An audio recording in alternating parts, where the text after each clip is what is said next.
আসসালামু আলাইকুম। ইউনাইটেড স্কুলে স্বাগতম। আজকে আমরা শিখব পঞ্চম শ্রেণীর অনুশীলনী ৬ এর ক এর ২ নম্বর প্রশ্নগুলো সমাধান করব। এখানে শিখব মিশ্র ভগ্নাংশ বা পূর্ণ সংখ্যায় কিভাবে প্রকাশ করতে পারি। এই যে রাশিটি দেওয়া আছে এটি হচ্ছে অপরকৃত ভগ্নাংশ। এই অপরকৃত ভগ্নাংশ থেকে আমরা কিভাবে মিশ্র ভগ্নাংশে রূপান্তর করতে পারি। চলেন দেখি। আমি অঙ্কটি উঠিয়ে নিয়েছি। এখন শুরুতে যে আমাদের কাজ সেটি হচ্ছে আমরা এই যে নিচে যে হর দেওয়া থাকবে এই হর দ্বারা লবকে আমরা ভাগ করব। আমরা যদি এখানে হর দ্বারা লবকে ভাগ করি, দেখেন আমরা এই নিচের ৩ দ্বারা এখানে ৩ ভাগ ৭, আমরা যদি ৩ দ্বারা ৭কে ভাগ করি তাহলে আমরা এখানে ৩ দ্বারা ৭কে ভাগ করলে ৩ ঘরের নামতা পড়তে হবে। তারপরে আমরা ৭ পর্যন্ত যাব, ভাগ করার সময় ৭ পর্যন্ত যাব, ৭-এর উপরে যেতে পারবো না, 7-এর নিচে থাকতে পারবো। যেমন দেখেন ৩ দ্বিগুণে ৬, আমরা যদি ২ বার নিই তাহলে এখানে আমাদের ৬ আসে। আর যদি ৩ ৩ ৯, যদি ৩ বার নেওয়া হয় তাহলে ৯ হয়, কিন্তু তাহলে 7-এর উপরে, তাহলে ৩ যাবে না, এই কারণে 2 গিয়েছে। এবং এখন আমাদের এখানে বিয়োগ করতে হবে, যদি 7 থেকে 6 বিয়োগ করি তাহলে আমাদের থাকবে 1। এবং এখন এই যে মিশ্র ভগ্নাংশ কিভাবে রূপান্তর করব, মিশ্র মানে কি 3টা হবে, এই 3টাকে আমরা কিভাবে সাজিয়ে লিখব আমি এখানে দেখিয়ে দিই। প্রথমে আমরা যে দাগটি দেব, রেখাটি টানব, রেখার যে নিচে আমাদের এই রেখার নিচে লিখতে হবে এই যে আমরা যে এই যে কি ভাজক হবে আমাদের নিচে, ভাজক নিচে হবে।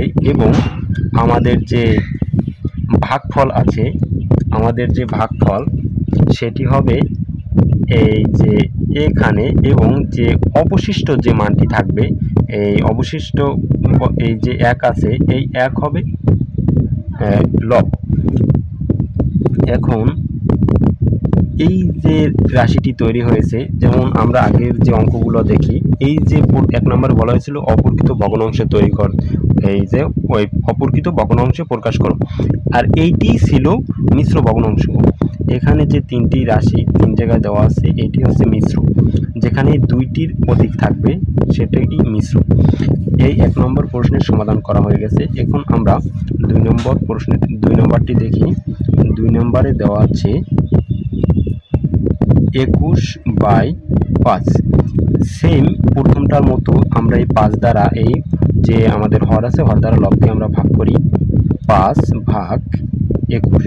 তাহলে 5 চকে 5, 5 গুণ 10, 3 5 15, 4 5 20। যদি আমরা এই 5 4 বার নিই তাহলে আমাদের এখানে আসবে 20, এবং বিয়োগ করলে আমাদের অবশিষ্ট থাকবে 1। তাহলে আমাদের কি করতে হবে, আমরা এখানে আমাদের হর হিসাবে নিতে হবে এই যে ভাজককে, হর হিসাবে ভাজক নেব, এবং লব হিসাবে আমাদেরকে নিতে হবে অবশিষ্ট যে থাকবে ভাগশেষ, আর ভাগফল হিসাবে আমাদের এখানে নিতে হবে। এখন আমরা দেখি, এটিকে মিলিয়ে দেখি। যেমন আমাদের এখানে আমরা যে অপরকৃত ভগ্নাংশ করিয়েছিলাম সেখানে আমি বলেছিলাম যে এটিকে মিলিয়ে দেখি যে কিভাবে এটি মানে ভাঙানো সঠিক আছে কিনা। আর আমরা অপরকৃত ভগ্নাংশে বলেছিলাম যে এখানে যে হর হিসাবে যেটি থাকবে এখানে সেম একই জিনিস থাকবে, এবং পরিবর্তন হবে লবের। আমরা যে অপরকৃত ভগ্নাংশ করেছিলাম এখানে এই হর হিসাবে এই ঠিকই 3 রয়ে গেছিল, কিন্তু এখানে আমাদের লবের পরিবর্তন হয়েছিল। কীভাবে হয়েছিল, আমরা এই 3 দ্বারা 2কে গুণ করেছিলাম, 3 দ্বিগুণে 6, এবং এই 6কে আবার এই 2 এর সাথে যোগ করেছিলাম, 7 8 হয়েছিল, আর উপরে লব হয়েছিল 8, কিন্তু হর ঠিকই 3 ছিল, হরের কোনো পরিবর্তন হয়নি। এখানেও সেমভাবে হরের কোনো পরিবর্তন হবে না। এখানে এই যে 21, এখানে লবের পরিবর্তনটা হয়েছে, এখানে লব এবং এখানে এই 4-এর পরিবর্তন হয়েছে। এখন আমরা মিলিয়ে দেখি এটা ঠিক আছে কিনা। যেমন 4 5 এখানে গুণ করতে হবে, 4 5 20, এবং 20-এর সাথে 1 যোগ করলে 21, এবং আমাদের হরের 5ই থাকবে। এই